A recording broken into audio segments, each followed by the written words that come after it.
So we have another incredible panel with incredible professionals, incredible women, touching on another very important subject, ESG reporting, trends and regulations. So with investment engagement, regulation, societal expectations are driving increasing awareness and action on environmental, social, and governance management.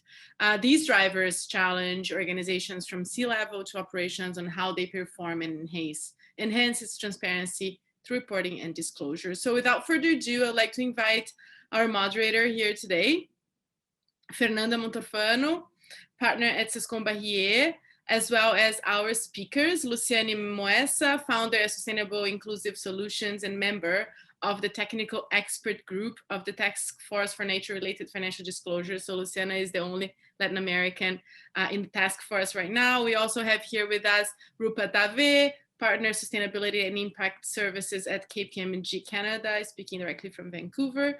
We also have Claudia Salles, manager of environmental affairs at IBRAM, the Brazilian Mining Institute, and Magali Gabo, Vice President Sustainable Finance at BMO. Welcome, ladies. Thank you very much for being here today. I will pass the mic to Fernanda. Hi, Carolina. Thank you very much. I'm very honored to have the opportunity to moderate this panel with so many inspiring women. I think you have already introduced our speakers, so I will let them tell a little bit of their work, who they are, what they do. Do you want to start, Luciane? Hi, Fernanda. Should I already start? Please, if you could just introduce yourself and just make a little, yes, a brief.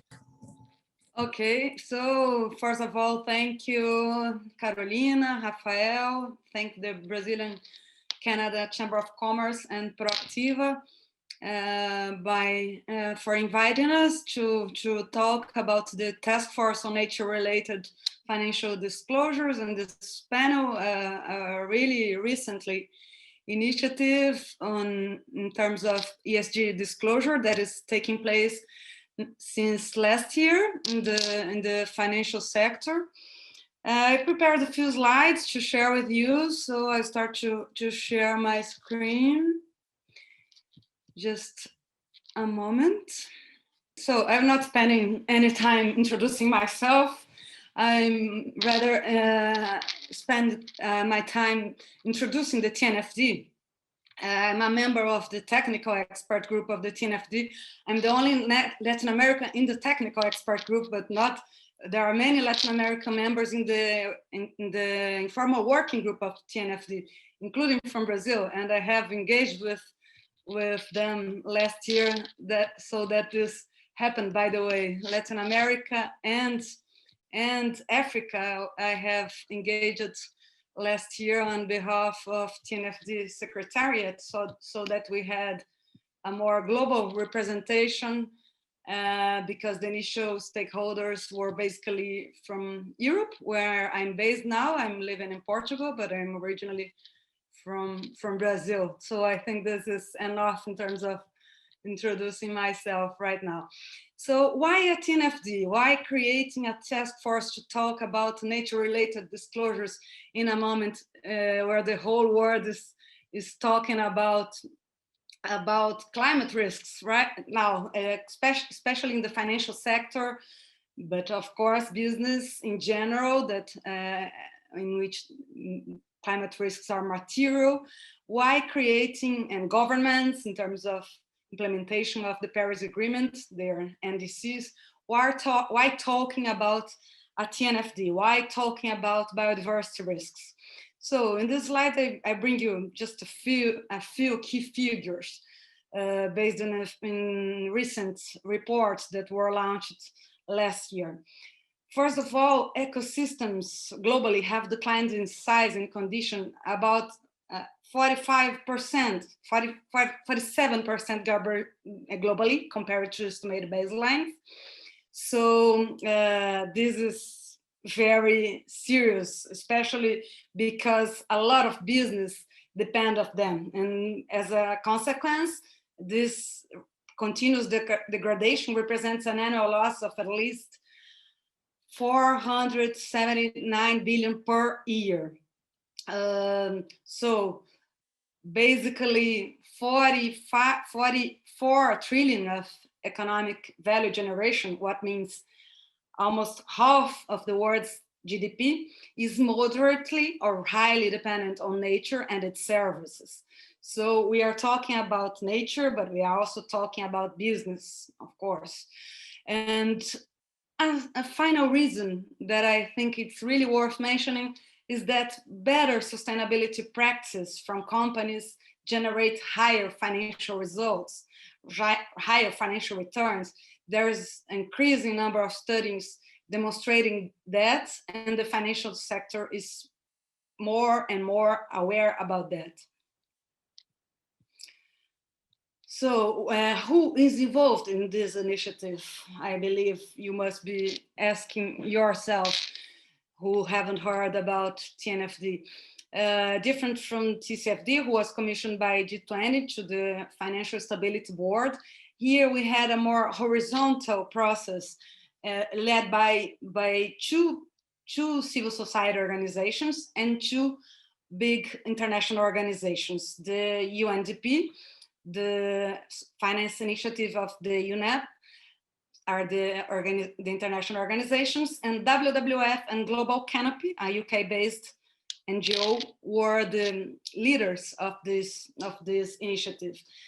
Initially, the UK government was the first supporter, even the first funder of the initiative, but later on, the Swiss government, the Netherlands, France, Mexican, and Peruvian public bodies also endorsed, and they are members of the informal working group, and also a lot of key international organizations such as the OECD, the World Economic Forum, and some business initiatives linked to sustainability, like the Business for Nature, Climate Disclosure Standards Board, the Capitals Coalition, also the Secretariat of the Convention on Biodiversity, the Principles for Responsible Investment, which is the largest association of investors globally. And this informal working group is helped by a technical expert group comprised of 20 members that I am one of them. Also, besides this international organizations that I've mentioned, most of TNFD IWG members are financial institutions.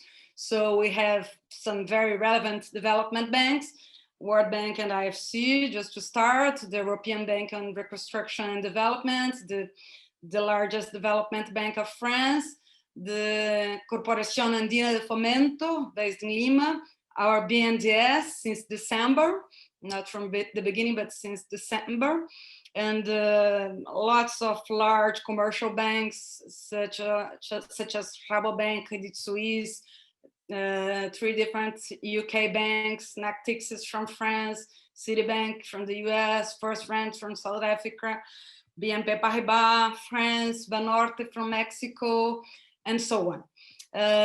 We also have large and not that large asset managers that are members of the working group, of the informal working group, including 3 ones from Brazil, and the other ones are basically from Europe, Japan, and the UK.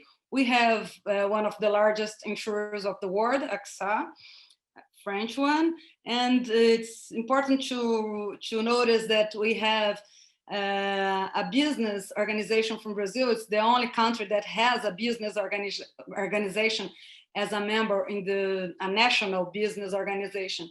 As a member of the IWG, which is the Brazilian section of the World Business Council on Sustainable Development. Going on, why is it necessary at TNFD?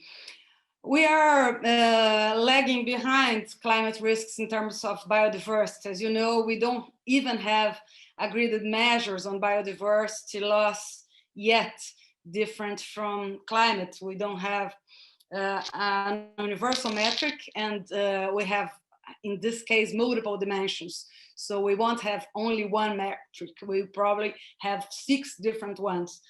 On the other hand, biodiversity impacts are closely linked to the human health. And of course, a few studies also already connect the surge of pandemics to ecosystems and balance. So the linkage is really relevant.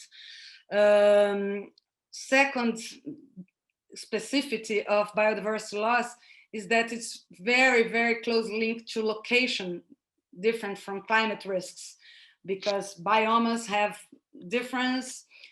Even inside a huge biome like Amazon or Cerrado in Brazil, we have difference that are relevant in terms of environmental impacts and risks. And also, it's necessary to include a value chain. And on the other hand, for the financial sector, there is an intuition that it's relevant, but the clear numbers of this materiality is not defined yet. But first, pioneer studies, like one conducted last year by the Dutch Central Bank, have concluded that they might be even higher than climate risks. And so the purpose of TNFD is try to create convergence on methodologies and metrics that already exist on assessing biodiversity and natural capital loss risks and impacts, even positive impacts, and also try to catalyze or help to create the missing metrics when it's the case, filling the data gaps that exist in this regard, and foster biodiversity natural capital loss risk management, and including definitions of appropriate indicators, diligence, criteria, such as industries, locations, and corporation environmental performance. And most of all, the general purpose is to redirect financial flows from biodiverse ecosystems degradation to its conservation and restoration. Of course, the coincidence in terms of name is not casual, and the work is being done, all of it based on TCFD experience in terms of governance and targets and everything else that might be extended to TNFD. This is being done to the creation of this informal working group that I mentioned. And the task of this informal working group is to define the detailed scope of TNFD and to prepare a work plan to reach this purpose. This IWG is composed of financial institutions mostly, but not only, also there are business that are part of it, a few businesses that are part of it, including a mining company, Rio Tinto. There's only one mining company that is a member. There are a few financial regulators, governments, and think tanks from all the continents. The IWG, as I said, is advised by a TAG, and it is supposed to last 6 months, and it already has been working for 6 months. In this month, there is really a consultation, an informal consultation happening on the first proposal of scope for TNFD. And when I talk about scope, many of you must be curious about what we mean by scope. There are several issues that are relevant in terms of scope that we've been working on and discussing the last few months. First of all, we mean risks, we mean impacts, but we mean also opportunities, the same way TCFD. So we are talking about reduction of risks and impacts, but also fostering positive impacts. We are talking about the inclusion of the 6 biodiversity dimensions, which would not be that obvious from the beginning, but it's clear now. We are talking about which kinds of finance are included. So we are talking about bonds, public equities, private equity, infrastructure, all the types of finance that might be directed toward biodiversity relevant economic activities. We are talking about specific guidelines or KPIs for specific industries, starting with the most relevant ones in terms of risks and impacts. And it's clear already that agribusiness must be the first priority, number one, but the following ones must be probably infrastructure and mining. We are talking about the need of location-specific information, which was already needed for climate physical risks, for example, but in this case, not only for physical risks, but also for transition risks, and also for systemic risks. And when I mean systemic risks, I'm talking about risks that are considered by financial regulators, but also by investors, which consider risks that are spread all over their portfolios. We are talking about how to include supply chain information. We are talking about how to get data on each biodiversity dimension. We are also talking about the interconnections with climate. When we talk about natural carbon sinks, for example, deforestation is a risk that comprises climate, because forests are carbon sinks, and biodiversity, because forests are rich in biodiversity everywhere in the world. So there are natural climate solutions that are being talked about a lot since last year, because there are studies that estimate that natural climate solutions could be able to reduce 30% of GHG emissions globally, and they do not receive enough attention and enough finance. They receive 3% of climate finance right now. They still receive 10 times less than they should. And when we are talking about biodiversity finance, we don't want to compete with climate finance. So we have to find ways to make these interconnections work well. We are also talking about which information have to be disclosed by each kind of companies, including SMEs. Sometimes they might be relevant, especially when we consider the aggregate impacts in the agriculture sector, for example. That is one of the most relevant ones. We cannot simply exclude small farmers. And we are talking also, when we consider positive impacts, about green taxonomies, a topic that is being discussed globally almost everywhere where green finance is being developed. And we need these definitions also focus on biodiversity positive impacts. This last slide, I believe I will leave for my next participation. Okay.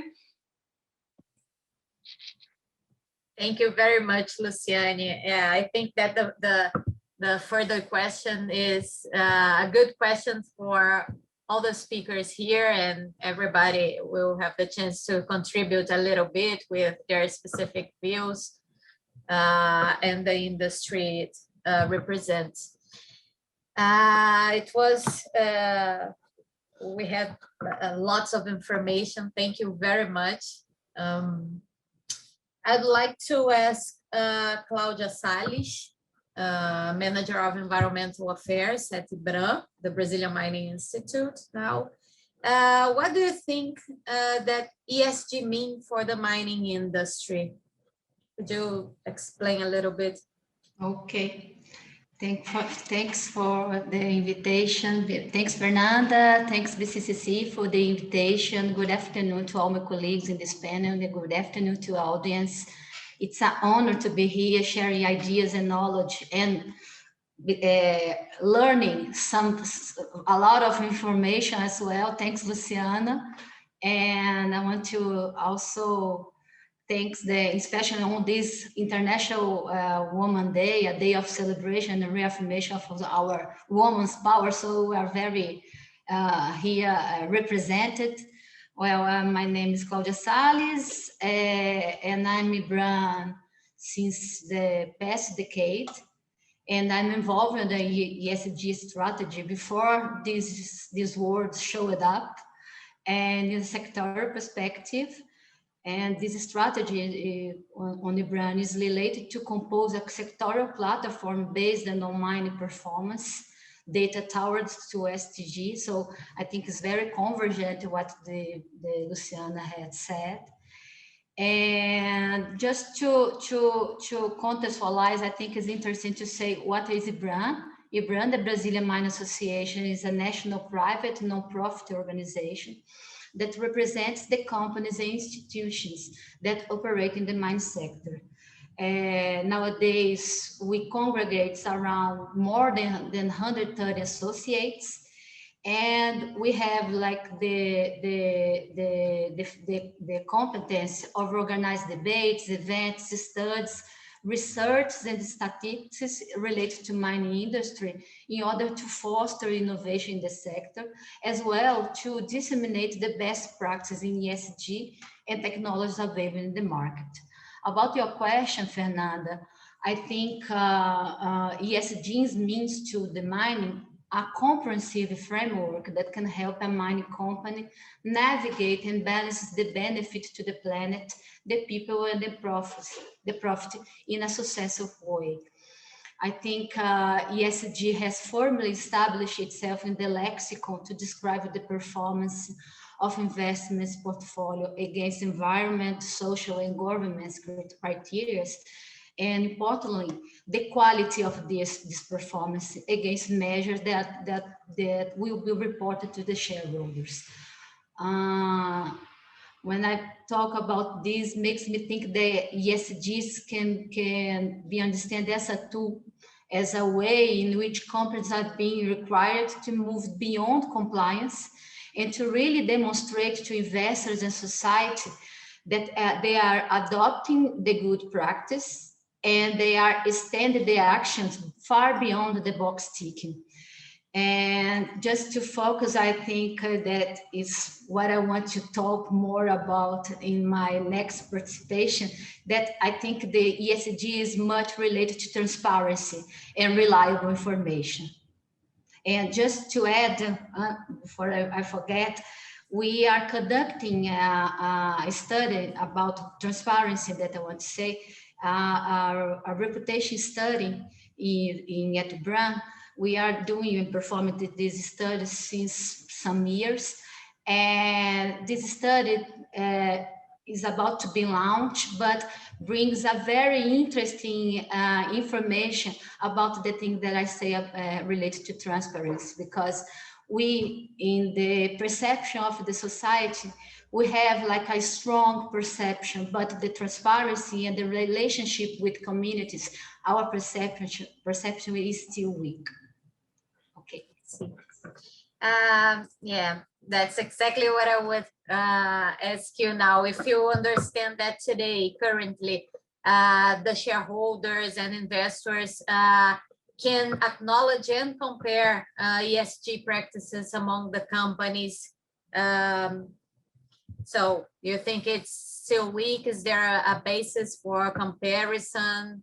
How does it work currently?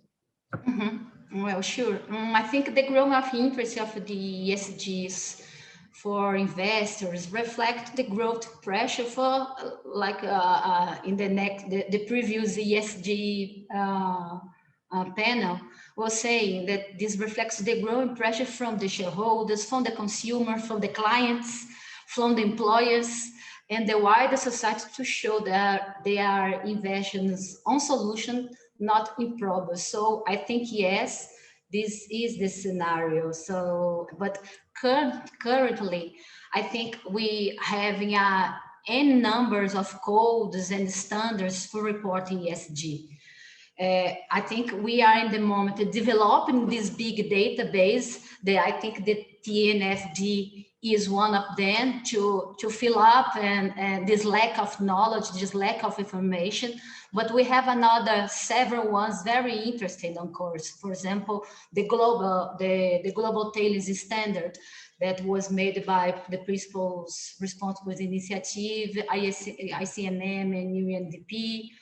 Like I said, the Task Force for Natural-Related Financial Disclosures, and another one that IBRAM has adopted in 2019, that is very common in Canada, the TSM, the Towers for Sustainable Mining, that is becoming global because it's implemented in more than 10 countries. I think last week, Australia mentioned that adopted the TSM. So I think yes, we are moving this. I think these codes and these standards it's a way of knowledge and comparison, but we are in the beginning of the process. We are beginning to make this big database to have this comparison and move forwards and move towards to this intention.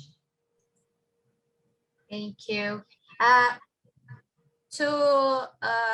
Actually, regarding this subject, I would like to ask Rupa.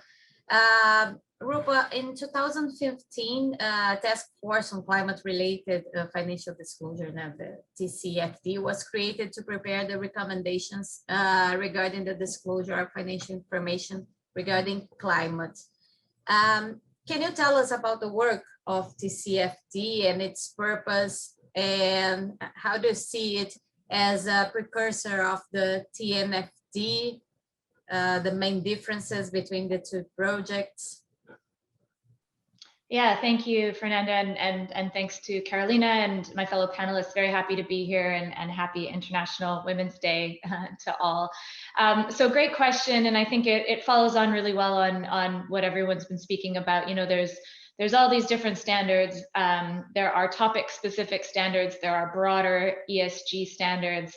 You know, I'm happy to speak to TCFD. I think it's a real it really signaled a major change in the space of sustainability and environmental social governance performance.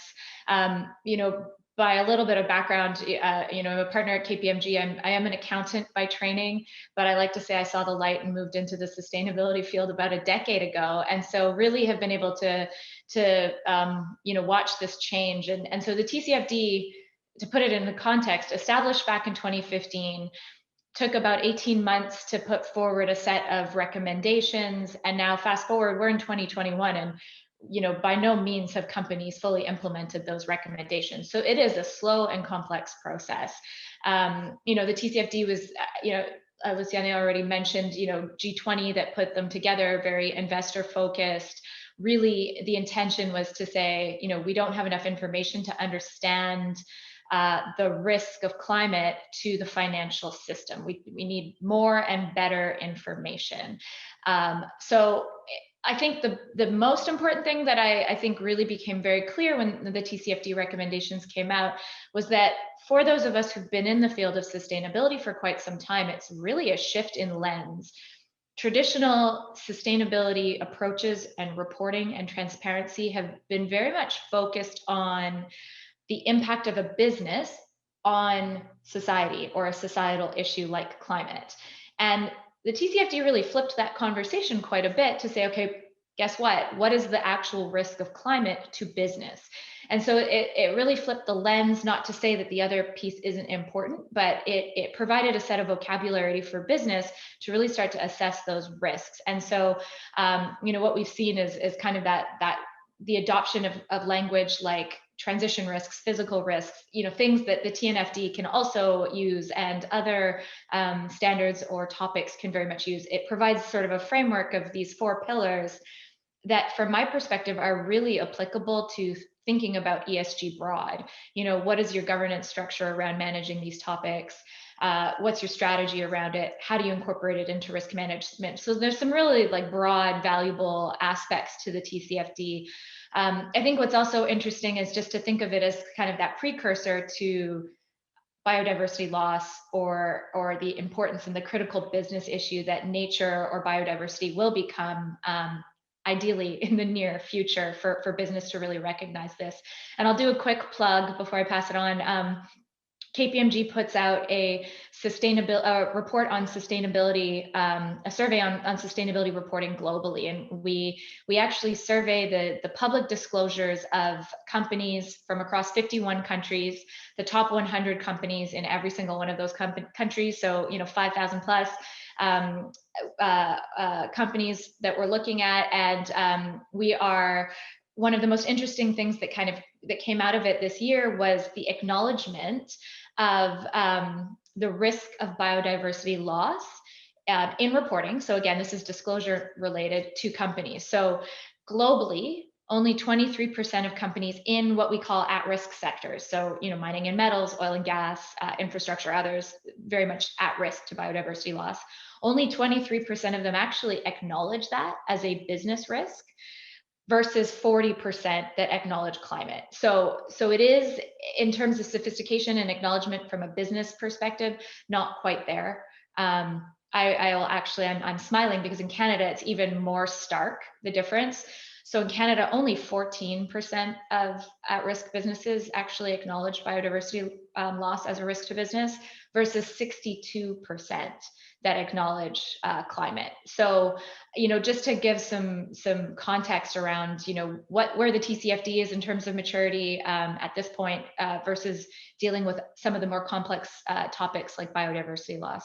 So I'll stop there.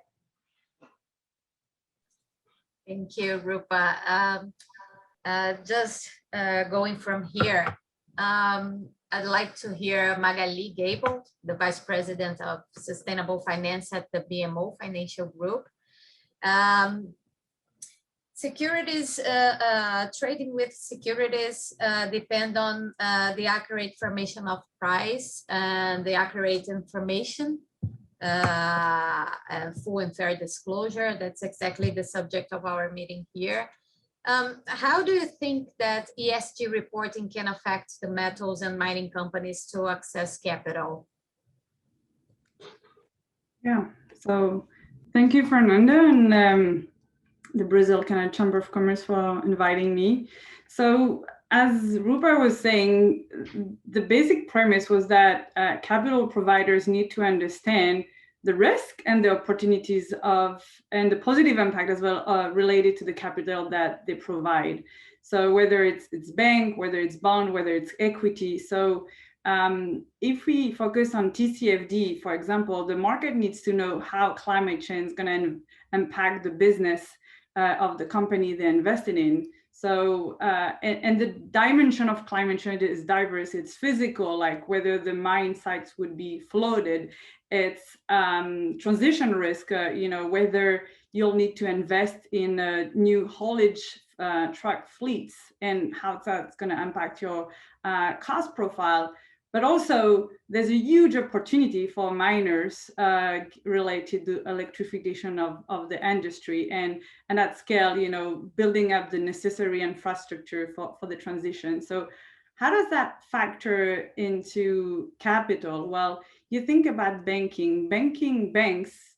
are doing their own TCFD reporting. And part of that is they model and do running scenario analysis. And means like banks would do that analysis in relation to the miners they invest in. So they'll need to understand, which miners and which part of the lending portfolio could be at risk, given the transition. So how that affects miners is their banks, their relationship banks would be looking at that over time as they go through their own sustainability journey on climate financing. Within the capital market per se, investors, as Claudia mentioned, investors are slowly integrating in ESG. I mean, more rapidly now, but integrating ESG into their own decision making. And the absence of disclosure means the company may not have been thinking about the risk for now and in the future and how they position for the next 5-10 years. So the absence of disclosure could pose a risk for certain investors when looking at investing in certain companies. And also some investors starting to building portfolio based on greenhouse gas targets and the carbon footprint of portfolios. So being able to factor that in their asset allocation is important for the asset managers. And I don't know how much this is new, but there's a lot of new emerging financing products in the market. So I'm thinking, you know, all the transition bonds, which is quite new in the sector, or you have sustainability linked product, whether it's a sustainability loan or sustainability bonds. And the base of that is that those instruments are to be looked into the context of the company, you know, transitioning and taking into account ESG risk and improvement factors. So having that level of disclosure would enable company to tap into this type of financing instruments, whether it's you know, social bond, green bonds, or transition bonds. And most of those instruments have as a prerequisite to have a strategy. We're not looking at best performance or worst performance, but having a thinking forward on where they're positioned in the future. And transition bonds specifically, one of the kind of threshold qualifiers, having a strategy on how you align to Paris. So having that done that upfront thinking on TCFD and what's your strategy, what's the metrics, how you're going to be capturing your risk and opportunity would be positioning miners well to tap into that type of financial instruments. And from the perspective of a member of the TNFD, Luciane, how do you see that? So let me go back to my my last slide. So first of all, I would like to mention that also I'm glad to be here, not only with other women, but also with Canadian stakeholders. Once we don't have anyone yet in the TNFD, but this is an informal phases only, as I told you. So in case you are interested, of course, Canadian stakeholders are very welcome in the next phases when the official TNFD is launched later this year, as well as other Brazilian stakeholders and from all over the world. So let's talk a little bit about the consequences for the mining and metal industries in terms of access to capital, as Fernanda asked. First of all, how do we bring these issues to the mining industries? So let me give you concrete examples. The use of best available technologies in terms of waste management is probably going to be a KPI in terms of biodiversity risks.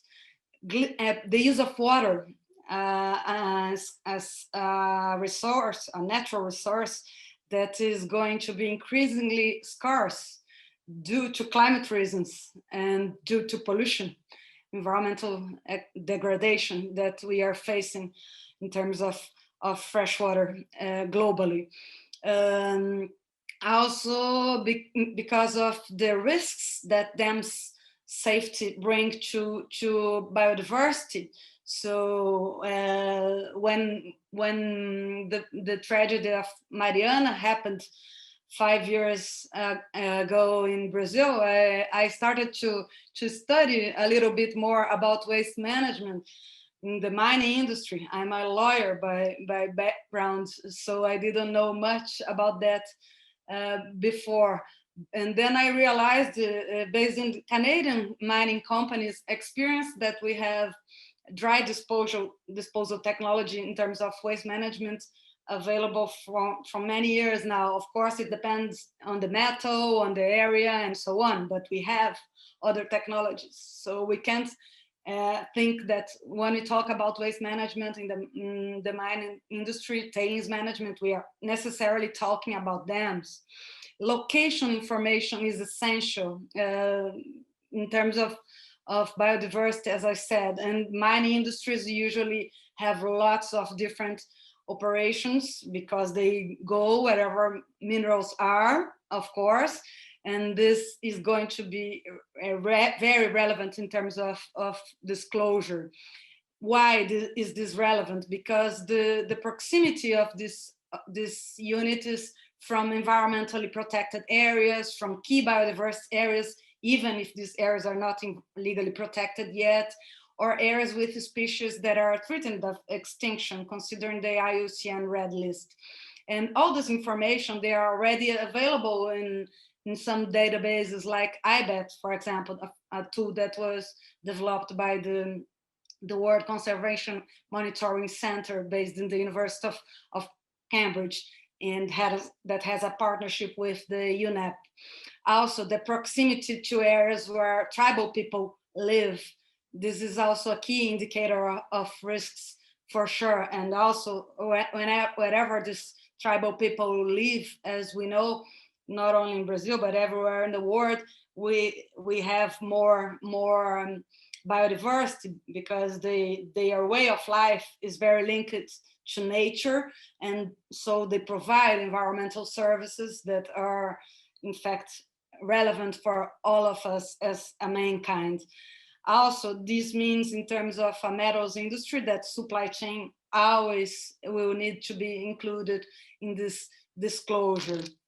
So I think this is these are good examples on what this means in terms of disclosure. Some of these things could be already relevant in terms of climate risk, but in terms of mining, compared to other industries, I do believe this adds a lot of extra burden, but investors will look at this more and more. There are European asset managers, for example, that have a full portfolio ESG alignment, for example, that they simply don't invest in mining anymore.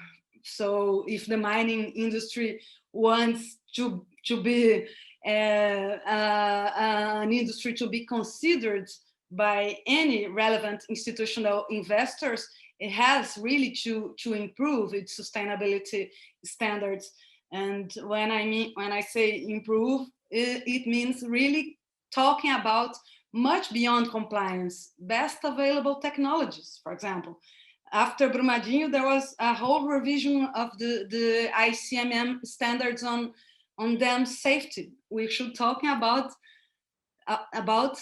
tailings management in general, other technologies too, not only dams. It's not more a matter of upstream or downstream dams. It's a matter of how to make a disposal of tailings that is safer for the environment, for people, for the company's workers, and so on. So I think these are good examples. Let's talk more during the questions part. Yeah, there's a lot of complex work to be done. Rupa, can you provide an overview of the move towards the standardization of ESG reporting, and where do you see the topic going? Yeah, thanks, Fernanda. I think it's actually quite relevant, just considering what sort of Luciano was saying and what Magali was saying. I think there's a lot of challenges around comparability, harmonization, and getting decision useful information out there for particularly, I think, the investor community. I'll do another plug. Actually, today, KPMG released a global mining survey. So it's risks and opportunities in the mining industry, according to over 200 mining executives in 20-something countries across the world. And one of the things that came out really clearly was, a vast majority, over 90% agree there is a need for a clear and measurable ESG strategy. So no questions there, relevant, important, and well understood. But on the flip side, only 35% agree that the investor, and I'm picking on you a bit, Magali, the investor expectations and measures are clearly understood and consistent across the market. So I think that really highlights that there's a bit of an expectation gap between, what investors need to receive to use that information in their models and their decision making, and what companies are providing. And so, I think what's happening in this space is that the market is recognizing this. There are mergers happening amongst the various standards board, SASB and IRC is a good example of that.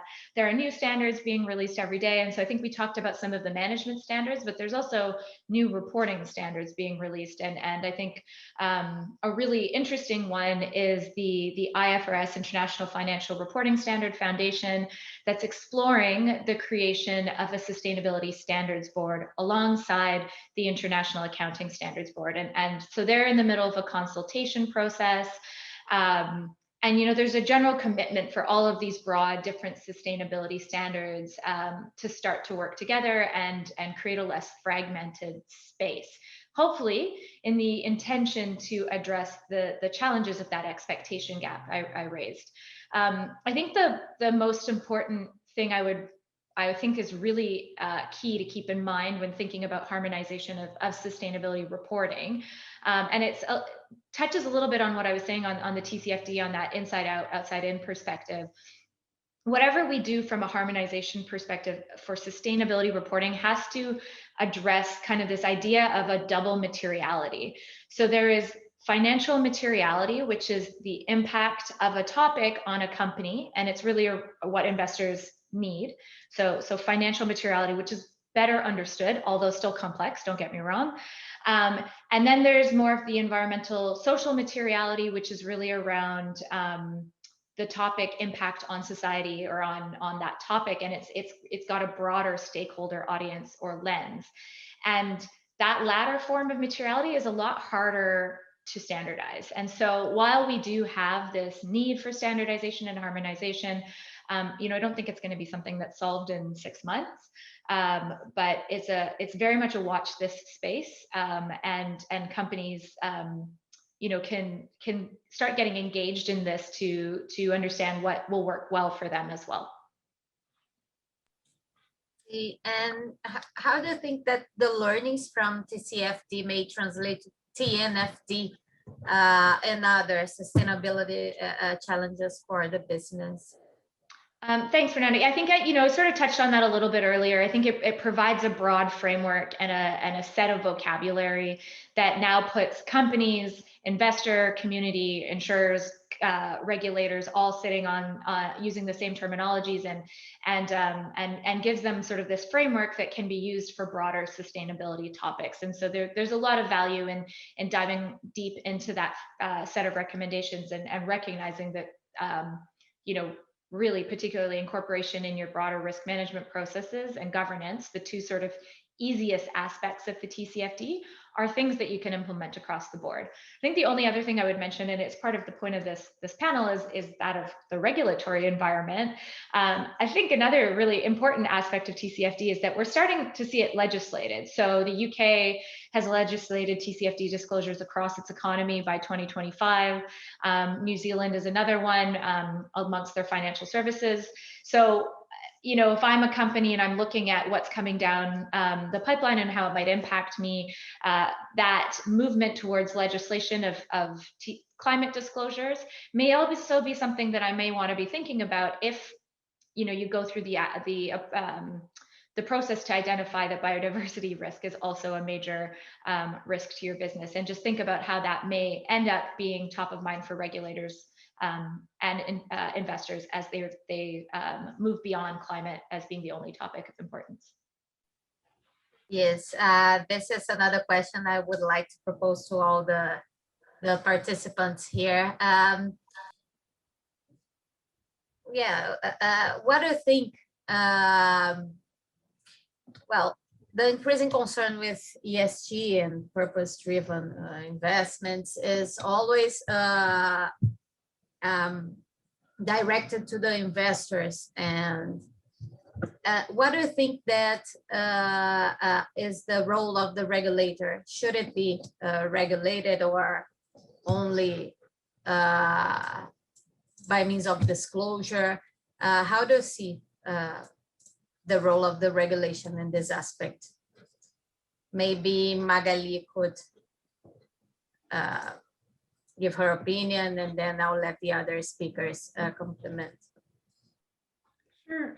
Maybe I'll start a bit more, I guess, focus on the investor side. But I would say the key element is that I think we mentioned is really the transparency and having but also the regulators would, to some extent, that's to make sure like financial risk in the system are well understood by all parties.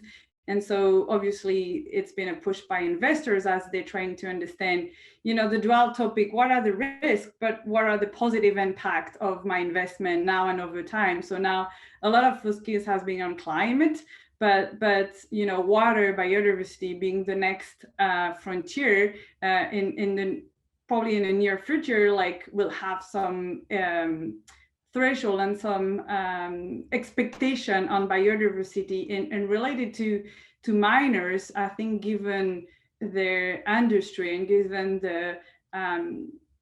the efforts and investment they've put so far on biodiversity and biodiversity management, I think they're well placed compared to other industries to capture that element and be able to differentiate themselves from on that point of view. If you think about how all the work that's been done on biodiversity impacts, and BMO's actually part of a chair for cross-sector biodiversity initiatives, where ICMM is also a member of that, where they look at what's the positive impact of those projects. So I think it's more about transparency and disclosure, and as Ropa mentioned, there's a depth of reporting, whether it's GRI, whether it's SASB, whether it's CCFD, but at the end, being able to provide investors and the market what are the material risk and positive impact would be, to my view, like the key elements for companies to be best positioned to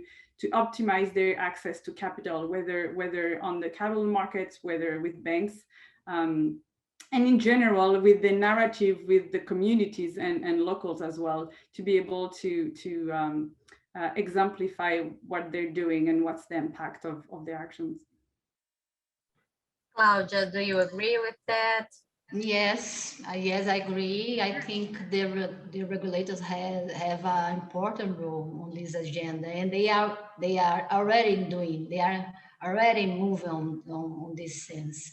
I think if you look at the Brazilian case and talk about tailing dams, a subject that the topic the other colleagues refer.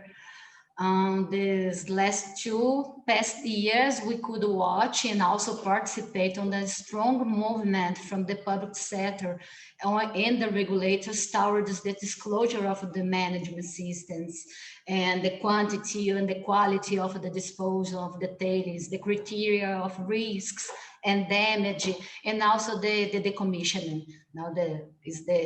Now our challenge here in Brazil.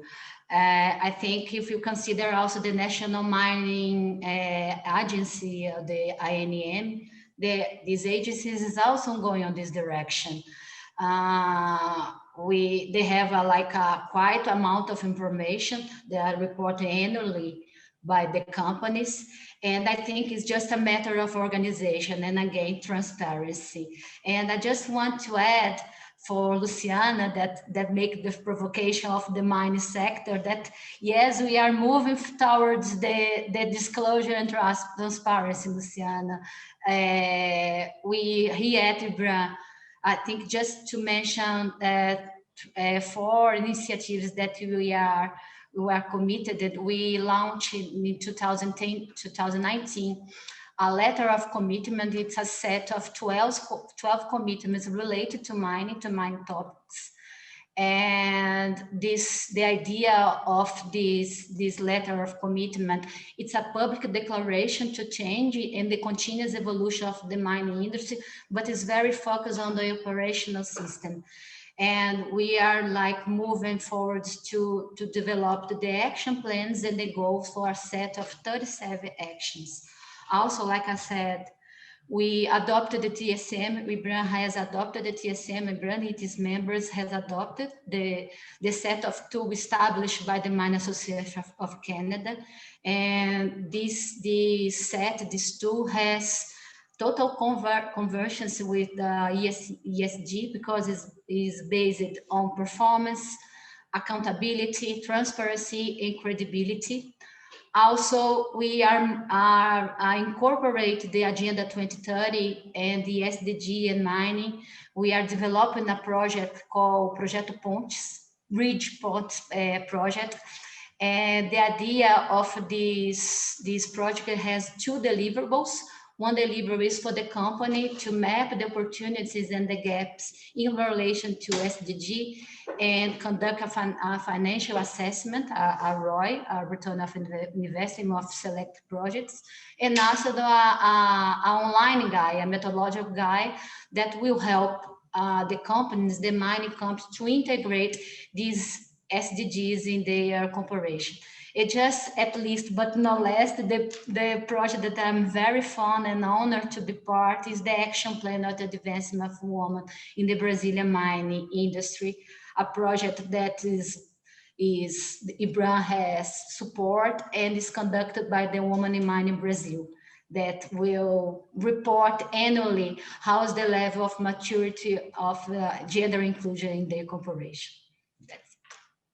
Thank you. And what are the trends? How do you see the trends in the ESG for the mining sector specifically? Rupa, do you want to share your view? So I can't comment on the role of financial regulators. Sure. So and Rupa also didn't comment on that. I don't know if she wants to go on this first. Okay. So we have different types of regulators. I saw Claudia focus on mining regulators, and that moved finally after Brumadinho happened, right in Brazil, because upstream dams were not allowed in most mining countries globally. Exactly. Brazil was one of the last ones to forbid them. I wish we had done that before Brumadinho.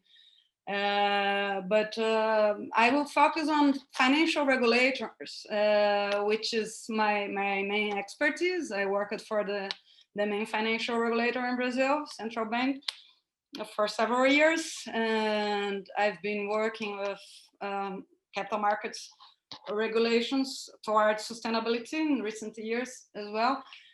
I see, regulation is something that is necessary everywhere and every topic when there are market failures. So it's necessary, for example, to make concerns that make a lot of sense, but they start mostly in the market.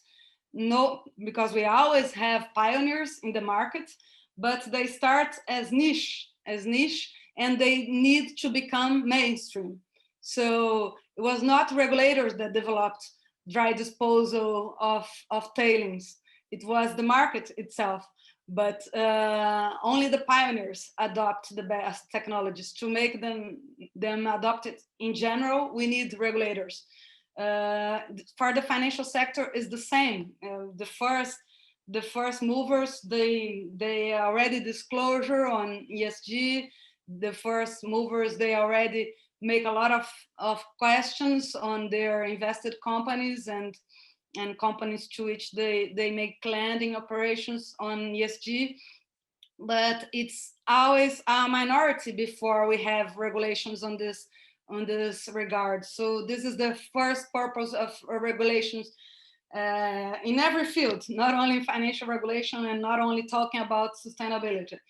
But on the topic of this panel, first of all, we have a very relevant concern for capital markets regulators, because today we have challenges from everywhere. Companies that have to answer questions from very different standards, because there is not an universal agreed standard, as Ruba already pointed out, in terms of ESG matters. Not even inside each sector there are universal agreed standards. There's a multiplicity of standards.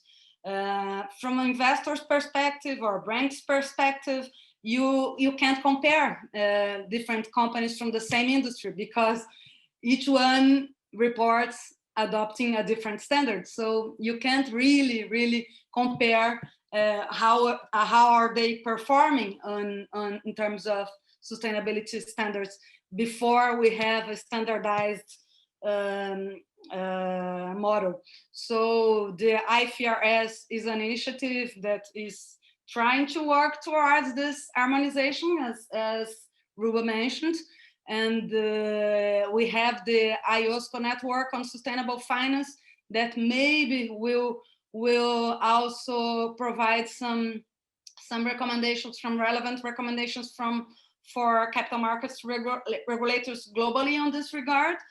And hopefully we will move from the current level. For example, in Brazil, we have a public consultation from CVM that has its deadline exactly today on ESG disclosure and other topics on disclosure as well. But ESG is one of the two key topics, and they are adopting still the same model of 7 years ago, in terms of companies decide if ESG is material for them or not.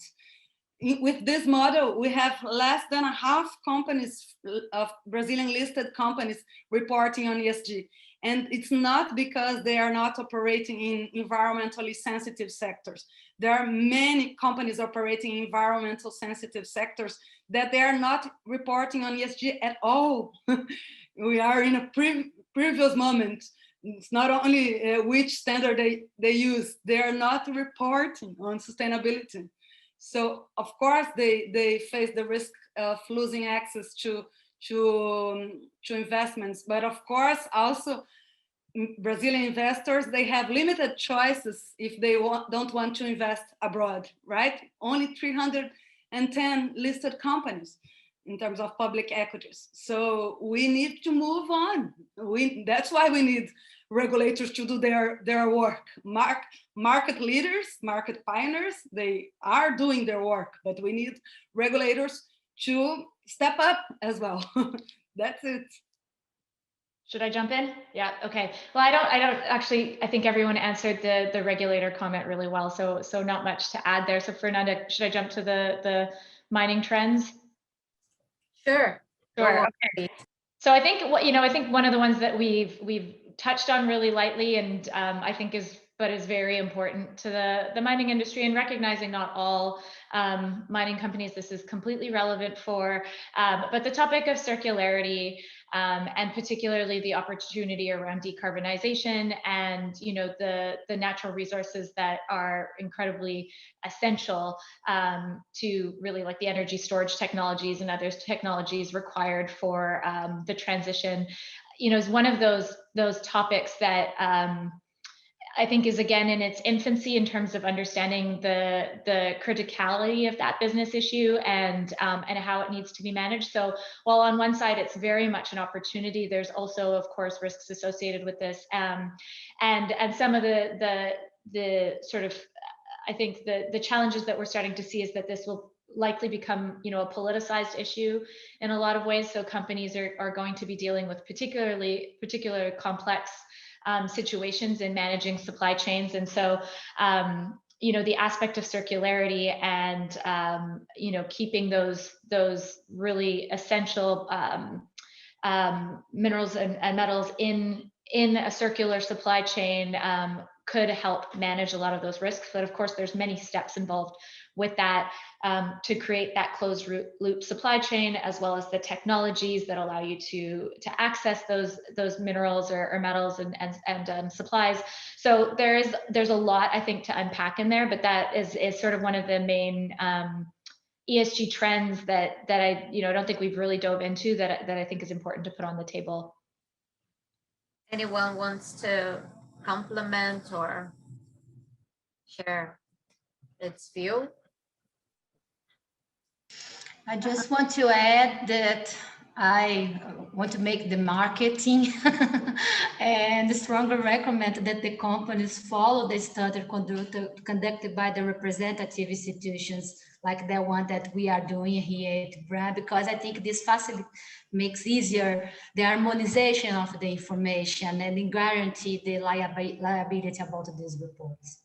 Thank you.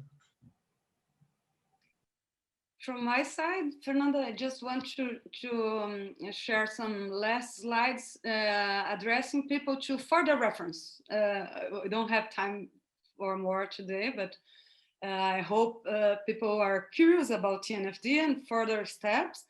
So I will show you some reference, some reports published last year. Also, KPMG published a report, I think was on the end of the year. Unfortunately, it's not there, but I'm sure Ruba could share with us in the chat the link.